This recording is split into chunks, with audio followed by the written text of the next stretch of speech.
అందరు మద్దతు అని. మరి ఒకవేళ తీర్మానంలో లోపాలు ఉంటే మీరు వచ్చి సవరించేది ఉండే.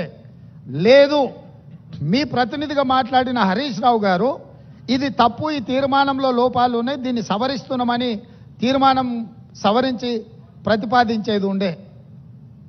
నేను చెప్పింది చెప్పినట్టుగా హరీష్ రావు గారు లాంటి వాళ్ళకి ఆ పార్టీలో విలువ లేదు, వాళ్ళ మాటల పట్ల విశ్వాసం లేదు. అందుకే చంద్రశేఖర్ రావాలని మేము అడిగినాము, మీరు రాలేదు.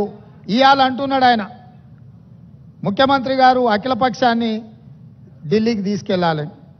ముఖ్యమంత్రి గారు అఖిలపక్షాన్ని ఢిల్లీకి తీసుకెళ్తాను, ఒకవేళ శాసనసభలో మీరు వచ్చి మీరు ఆ ప్రతిపాదన పెట్టండి. మా ప్రభుత్వము వినడానికి, ప్రజలకు మేలు జరిగే విధానాలు చేపట్టడానికి స్పష్టంగా ఒక స్పష్టతతో ఉన్నది. మీరు నల్గొండకెళ్ళి గక్కడేదో సభ పెట్టి దిక్కుమాలిన మాటలు మాట్లాడే కంటే శాసనసభ జరుగుతుంది.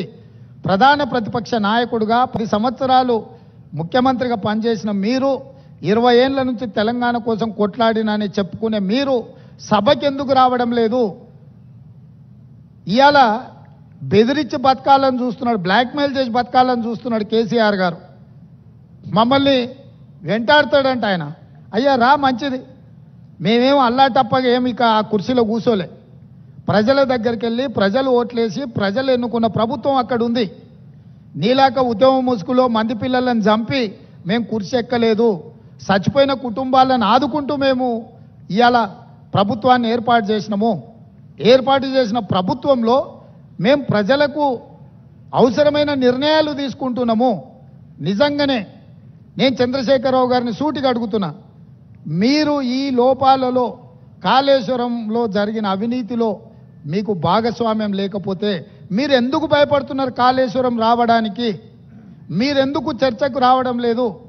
మేడిగడ్డ కుంగిపోయినప్పటి నుంచి ఈ రోజు వరకు చంద్రశేఖరరావు గారు ఏ రోజు కూడా కుంగిపోయిన మేడిగడ్డ మీద కానీ, అన్నారం మీద కానీ, సుందిళ్ళ మీద కానీ మీరు ఒక్క మాట ఎందుకు మాట్లాడతలేరు? శాసనసభలో చర్చ పెడితే మీరు మొహం ఎందుకు చాటేసిండ్రు? అదేవిధంగా కేఆర్ఎంబీ మీద ప్రాజెక్టులను అప్పచెప్తున్నామని చెప్పి మీ కార్యదర్శి గారు మాట్లాడిన విషయాలు ఉత్తమ్ కుమార్ రెడ్డి గారు లేఖ బయట పెడితే దాని మీద మీరు ఎందుకు స్పందిస్తలేరు?